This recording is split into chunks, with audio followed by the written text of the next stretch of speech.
Joshua versus Haye. Yeah. This is a fight that has to be spoken about because it's getting talked about. Yeah, and I've just been having a little read through this thing on Sky Sports.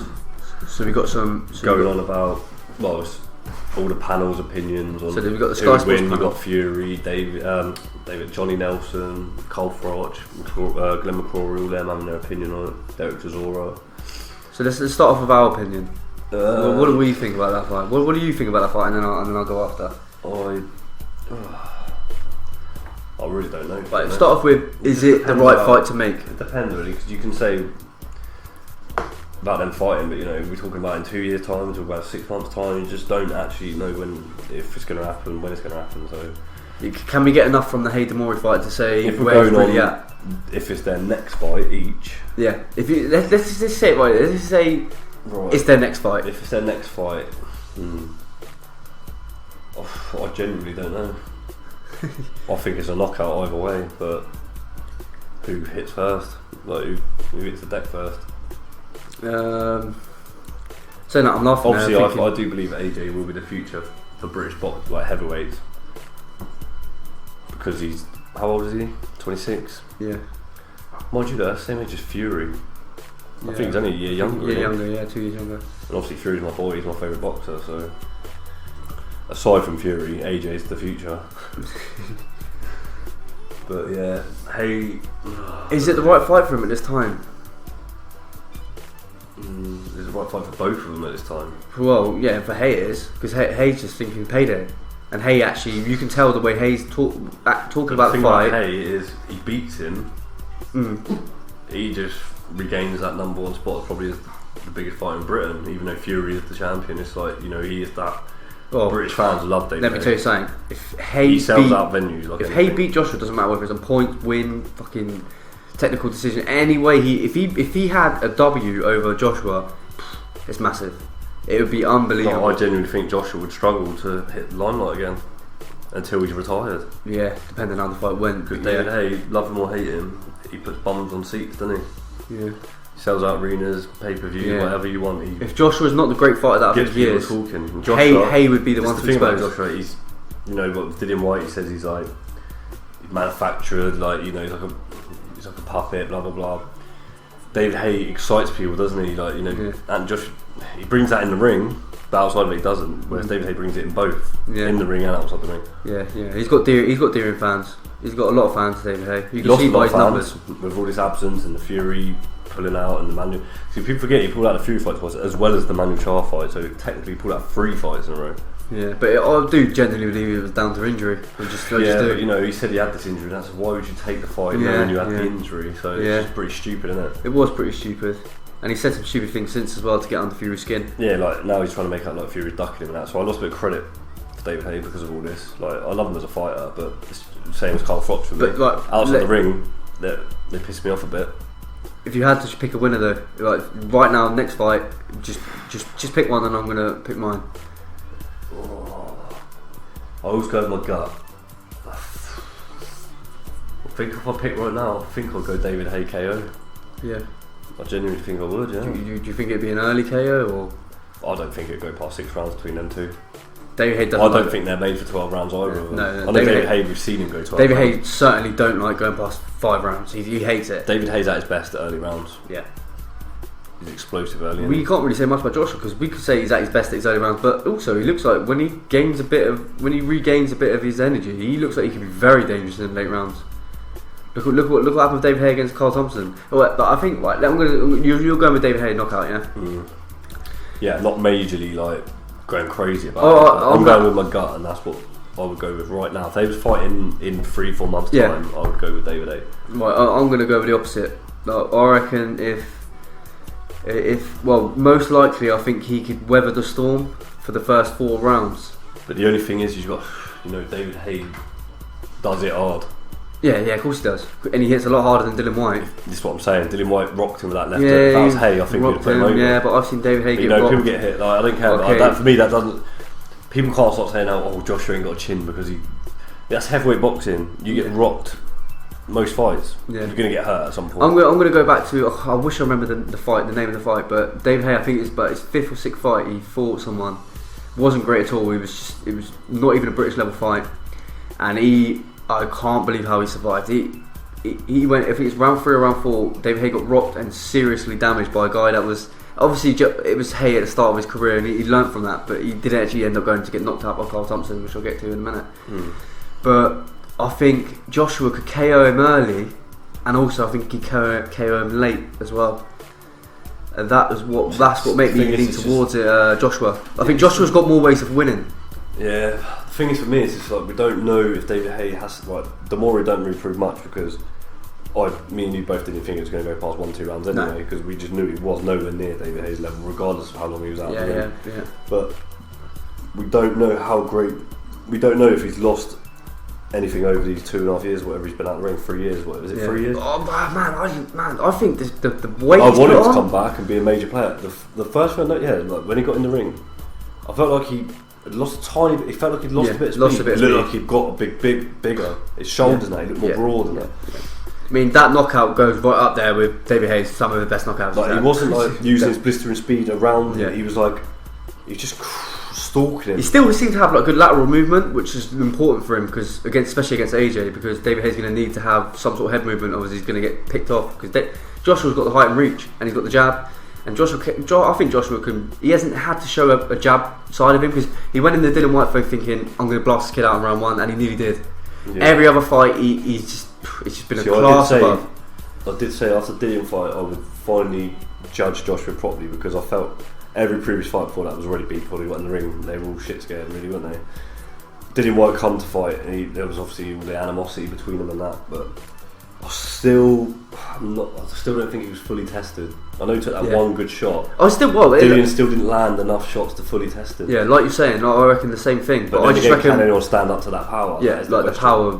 Is it too good that no one could even get in there to give Joshua that? We said it the other day about how Dillian was to get to 7 is going to prove in the long run. So far, that's an achievement, and I think you could. You're right. Like we were saying before, you could talk about Chisora. They're on about chucking Chisora with AJ next. For me, that's a 2-round fight. It's a 1-round fight. I see that going like Kevin Johnson. That's pretty much he's going to get bowled over. Kevin Johnson to me is exactly how I'll define that fight. That's exactly how. If it don't go like that, I'll be amazed. I'll literally close the channel down, because I know that's how it's going to go. But for the AJ and Haye fight, for me, I would go with AJ for the fact I think he's got more ways of winning. That was why I think he's got a plan A and a plan B. The reasons I would go for him is like, the changing of the guard. It's like it's just what happens in sport. It's like with football. You retire, the new blood comes through. They always do come through eventually. You can't see it happening at some point, but then eventually it just comes through. Doesn't it? It happens, and it could just be the point where it's the changing of the guard. Joshua will just KO him and send him off into retirement or whatever. But going now, my gut instinct, I would slightly edge for Haye, but that ain't. I would rule out 55-45. Definitely, that's how close I'd have. Yeah, I would not rule out Haye exposing him. I wouldn't say it's easy. No foregone conclusion either way. I don't. You could flip a coin. That's how close that fight is if they was to fight next. Yeah. Right. Let's. I'll be interested to see what the Sky Sports panel got to say anyway. Well, I've been reading down a few of their comments. Cole Frotch, obviously, he's had his opinion on it. Somehow, still mentions his own fight amongst that somehow. He says, and Josh is not the finished article by a long stretch, but in terms of potential, he's very exciting, especially when you consider he first began boxing the year I defeated Robin Reed in 2007. I've pegged Mr. David Haye behind Mr. Joshua for now due to recent activity. Right. So he's got Joshua slightly. Yeah, which is fair enough, I would say, really. Tyson Fury's opinion is whoever lands the first big shot would win. Heavyweight boxing is a unique sport, one punch and it's all over. But I think if Fury was to pick, he wouldn't back David Haye, would he? I don't think he can say some nice things about Joshua either. He's the world champion, Dave, so you don't. Yeah, they probably asked him that question. He probably didn't give a fuck. Derek Chisora's gone. He's gone with Joshua. He says, "I'm a North London guy, so I have to go back to Joshua." He thinks his jab will take David Haye out of the equation. He'll jab him and Haye will fold. My money's on AJ. I'll go with AJ's stoppage in round 3. So he's making a bold statement there. Yeah. Glenn McCrory's going with, he said, I think my money would be on David Haye. I definitely don't think Joshua should be putting Haye now, maybe in a year's time. Yeah, that's the right. See, I'm against all that bullshit. I just think if you're good enough, you're good enough. Like, I don't really care about any of that. He got asked to pick. He sat on the fence. Beat the best to be the best. So whether you fight him in a year's time, in a day's time, you're going to have to do it anyway. That's it, definitely, yeah. you can gain experience, I suppose, but Jim Watt. Well, his opinion's probably as useless as his scorecards are, so I'll skip his opinion. Yeah, skip it. It's no good. Johnny Nelson. Let's see what Johnny Nelson's got to say. He says, right now I'd back Haye and think he'd go for the knockout, but you get Joshua with 2 or 3 more fights under his belt, and it's a different kettle of fish. Well, but then, depends who them 3 fights I want to quickly say this. Chisora or whatever, to me, he beats them easy anyway. They both, I think right now... Let me say this. Depends on the level. Johnny Nelson has probably got the worst record for predicting fights, so I'm just going to go again. I'm glad he said that, because he's always wrong. That was all. Oh, and Jamie Moore. Oh, he's pretty much similar. If it happens in the next 6 months, I'll favour Haye. In a year's time or more, then Josh will have improved again, and you'd lean towards him. So everyone's pretty split on their opinions, just like we are. Yeah. So there you go. But yes, that's like I said, I just feel like Joshua's got more ways to win. It seems like it is generally being looked at as a 50-50 fight. Or can it be a replay of the Carl Thompson fight? That is just how I would see it. I just feel like he could wave the storm, because Joshua. Think of it, he's a big dude. He is a big dude. Joshua's never beat. Hayes never beat someone. Obviously he beat Value, but Value just he's a joke. He is no good anyway. That's it. Like I've said before, I don't think David Haye had really got a great heavyweight record. No, he hasn't. No, he hasn't. He got an easy route to a world title. And who's he fought? John Ruiz, Orly Harrison, Derek Chisora. Yeah, that's it. And even in the Derek to Klitschko, he went in there. Well, we all know the story. He bent his toe. Won a good fight. Come out talking a load of bollocks after. But the amount of trash talking he'd done. And the Chisora fight was even closely contested until the knockout. I don't think people Haye did knock him out good. Chisora, if he just waved the storm. I think David Haye was gassed a bit in that round as well. If it went another 2 rounds or something, and now he's put on all that muscle. You think to yourself, is he going to gas even more now? But then this is the problem we have about Joshua. People say if he goes late, would he? Is he like Bruno? All that lactic acid, blah blah blah. Yeah. We still don't know this yet. Yeah, he's Superman though, isn't he? We'll find. We still don't know. There's still questions to be answered. I suppose, because David Haye's come out for 3 years out now. So we've got questions to answer. Joshua's literally inventing workouts. He's inventing his own workouts. This guy, he's just going on a mad one. I watch his Instagram workouts, and I'm like, he's on the mountains. He's on the mountains doing double backflips down the mountains. He does things I've never even seen anyone do before. He does weirdest training techniques ever, but he's an absolute machine. Yeah, he's a machine. He's a machine, and I don't care. I just but still. I think I will just say it, because I said it since fight 1, and it just sounds crazy, but I just don't care. No one will beat Joshua for me in the heavyweight division currently. Lewis Ortiz would. No one after a bit more experience will beat him. Style clashes, isn't it? It's like, I think it's like what I say about Golovkin. I think Lennox Lewis only got beat by freak punches. That's the only way right now, currently, how I see Joshua losing. Yeah, that obviously that. I don't see Joshua getting beat downs. I only see him getting chinned by a good punch. But that's heavyweight boxing. If there's going to be a division where you're going to get knocked out by a flash punch, it's coming in that division most of the time. Yeah. But that's the only way I can see him losing right now. But I could be proved wrong. Well, anyway, it's a great fight, and I'm not even going to sit and say I want it to happen, because I love AJ and I would fear for him, which sounds silly because that's like protecting him. But I still think he's got more to learn. He needs more experience. I'm still not, I'm not majorly oversold on it. I don't I don't sound like I'm hating on him, because I think he's a great boxer, but I just still need a few more questions answered. Yeah, I'd like to see him go 12 rounds. I think Joshua just to see how good his stamina and chin will be for 12 rounds. I think Joshua should fight Malik Scott or something like that next. I would like that. Yeah, fight. Well, all right. If say they had one more fight each before they fought, who would you pick from to tune up against? Right. Okay. Well, I have to pick someone that I think. Okay, I've already got it. Amir Mansour. What, for who? For Anthony Joshua. Right, and I'll tell you why. That's a dangerous fight. I think he's 6'1", even though he's shorter than David Haye. If David Haye's about 6'4", but Amir Mansour, we see it the other night. Scott, I'm not interested in, because as far as I'm concerned, he cheated against Deontay Wilder and took a dive. So I don't want to see him in no rings because. No. I'm just trying to match up someone who might come with the same sort of early aggression that David Haye would come in the fight. So Amir Mansour, we've seen it the other night. He would definitely test Joshua in them early rounds. See, that's the sort of fight I want about when I'm saying about you get a freak knockout or something like that. Who was it we were talking about earlier? It'd be a dangerous when we said about his record. Was it not Carl Thompson? Who was we talking about earlier? That's something like 22 losses. Darnell Boone, yeah. Who's he knocked out? Stevenson. Yeah, he knocked out Stevenson. He's knocked out a couple of people, isn't he, on his record? Yeah, he's got his record's not even outstanding. But 23 wins, 22 losses. Obviously, we're not comparing Mansour to him, because Mansour's actually got a credible record until last night. Yeah. But Yeah, it's just one of them boxers that, you know, even at the age of how old is he, 43? Yeah. Cole Thompson's pretty old. Oh when he yeah, knocks out like, David Haye, that's wasn't what I would pick for. Who would you pick? No, Well, now I'll let Haye. you pick for David Haye, and don't forget you're trying to match him up with someone that Well, could who would I potentially pick be for like Andy Andy Joshua. No, okay, who would you pick for Andy I Joshua? would pick. I want someone who can.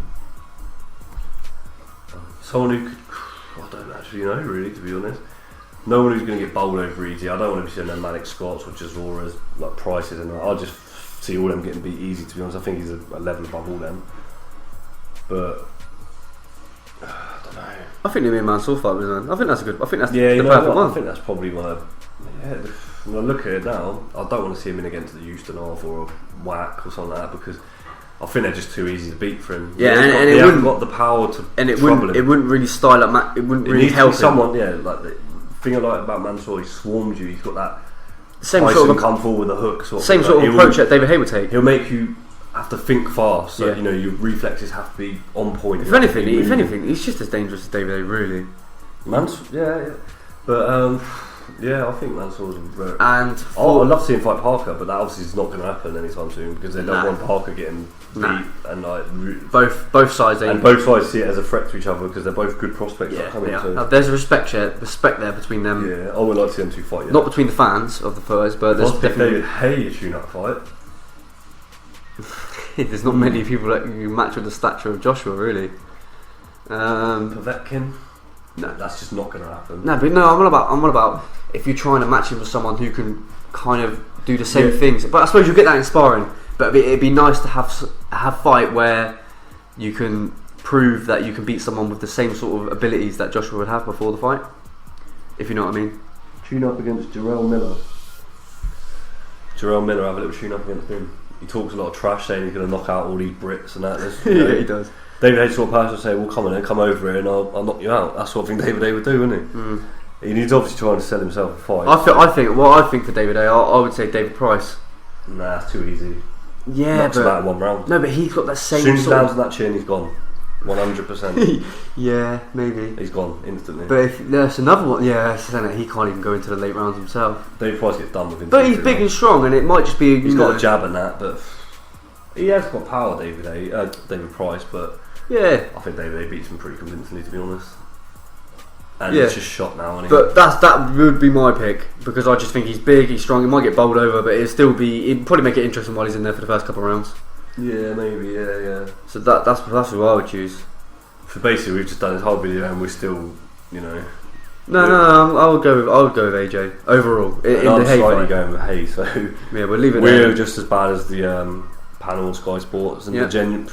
the public. Basically, most people have got this 50-50. It is a great 50-50 fight. It is, and it get a lot of people talking. Right. Anyway, leave your comments down below and who you think would win the fight, and we'll get back to you on that.